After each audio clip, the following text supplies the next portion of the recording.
Pandemi COVID-19 tidak hanya berdampak pada sektor perdagangan. Dampak pandemi juga dirasakan para pekerja migran Indonesia atau PMI. Sekitar 1.000 PMI asal Banyuwangi saat ini harus menunggu keberangkatan lantaran beberapa negara tujuan masih menutup akses untuk warga asing, termasuk bagi pekerja migran Indonesia. Sebelumnya, Badan Perlindungan Pekerja Migran Indonesia atau BP2MI Banyuwangi mencatat dalam kondisi normal, BP2MI dalam setahun bisa memberangkatkan 6.000 PMI asal Banyuwangi ke luar negeri.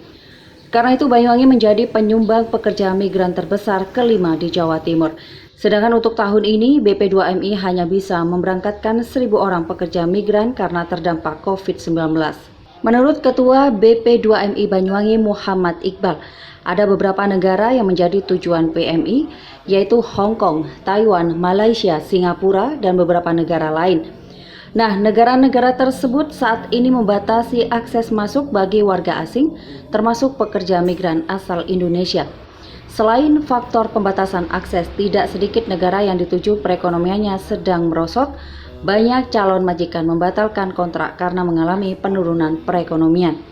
Dalam kondisi ini, menurut Iqbal, BP2MI Kabupaten Banyuwangi terus berupaya meyakinkan negara tujuan bahwa para pekerja migran asal Banyuwangi yang akan berangkat ini sudah aman dan bebas COVID-19.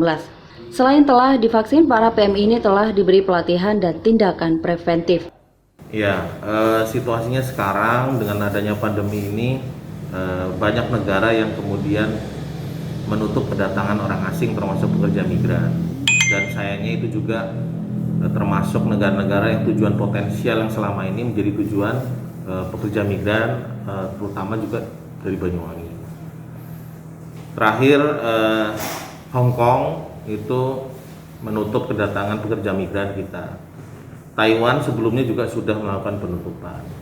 Singapura juga saat ini menutup kedatangan. Malaysia sudah cukup lama menutup kedatangan. Jadi akibat dari ini semua tentu berdampaknya banyak pekerja migran kita yang gagal untuk berangkat.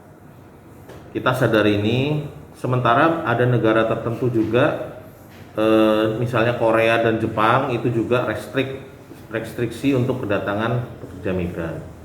Kita berusaha mereka supaya terbuka dengan cara meyakinkan bahwa pekerja migran kita aman. Sudah dilakukan tindakan-tindakan preemptif terhadap kesehatan mereka. Salah satunya adalah dengan vaksinasi bagi pekerja migran. Nah, kita berharap kondisi ini bisa meyakinkan dunia internasional sehingga negara-negara tersebut bisa membuka kembali. Karena akibat dari kegagalan ini, paling tidak ribuan pekerja migran asal Banyuwangi akhirnya tidak bisa berangkat. Kami sendiri sudah sangat sering mendapatkan masukan dari pekerja migran yang menanyakan kapan bisa berangkat. Ada yang dari tahun 2020 belum berangkat, 2021 awal apalagi belum berangkat, 2019 juga yang selesai pelatihan harusnya sudah bisa berangkat juga tertunda keberangkatan. Karena juga salah satu faktornya adalah banyak majikan juga membatalkan kontrak yang telah disepakati mereka karena adanya penurunan kondisi ekonomi di negaranya. Jadi situasinya memang cukup berat untuk pekerja migran saat ini. Kemungkinan kira-kira ada berapa tenaga migran Banyuwangi yang gagal berangkat saat ini, Pak? Kira-kira, Pak? Banyuwangi ini termasuk daerah yang besar ya. Daerah yang besar, masuk 5 besar di Jawa Timur untuk jumlah pekerja migran, warganya yang keluar negeri. Untuk waktu-waktu normal, Banyuwangi itu bisa mencapai 6.000 orang warganya yang keluar negeri dalam 1 tahun.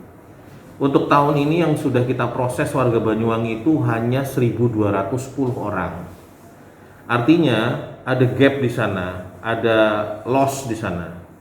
Paling tidak sekitar 4.000-an warga Banyuwangi dalam tahap menunggu pemberangkatan sebenarnya saat ini. Baik dalam program yang melalui skema penempatan swasta atau perusahaan ya swasta, ataupun yang melalui penempatan pemerintah akibat dari tertundanya adanya pandemi ini. Jadi sekitar ya kalau dikira-kira dari gap yang ada sekitar 4.000-an orang lah yang tidak bisa berangkat. Mungkin untuk di pihak BP2MI ini mungkin antisipasi atau langkah yang bisa diberikan kepada calon tenaga kerja luar negeri bagaimana, Pak? Tadi kita sampaikan, kita terus meyakinkan, mencoba mendorong negara-negara tujuan potensial tersebut untuk segera membuka diri kembali terhadap pekerja migran. Karena kami yakin bahwa negara-negara tersebut masih membutuhkan pekerja migran kita. Terbukti permintaan itu selalu ada, tapi ya terpaksa harus dibatalkan karena ada penutupan penempatan. Kemudian juga kita lakukan program vaksinasi tadi, supaya negara juga melihat bahwa kita serius mempersiapkan mereka dalam aspek keahlian maupun aspek kesehatan mereka, sehingga ada pembangunan kepercayaan dunia internasional, sehingga PMI kita bisa masuk, diterima dengan baik. Kemudian juga kita bagi pekerja migran yang terdampak, BP2MI saat ini sedang mempersiapkan pembukaan counter prakerja. Jadi BP2MI, Kepala Badan kami telah memerintahkan untuk setiap unit kerja mempersiapkan pembukaan counter-counter kartu prakerja. Dan sebagai unsur pemerintah yang melakukan pelindungan terhadap PMI, tentu sasaran kami utamanya adalah pekerja migran di program ini. Jadi mudah-mudahan ini bisa juga segera terlaksana, sehingga kita juga bisa menyasar kepada pekerja migran Indonesia yang terdampak, termasuk Banyuwangi. Laporan Andika Aprianto, Tadat Today TV.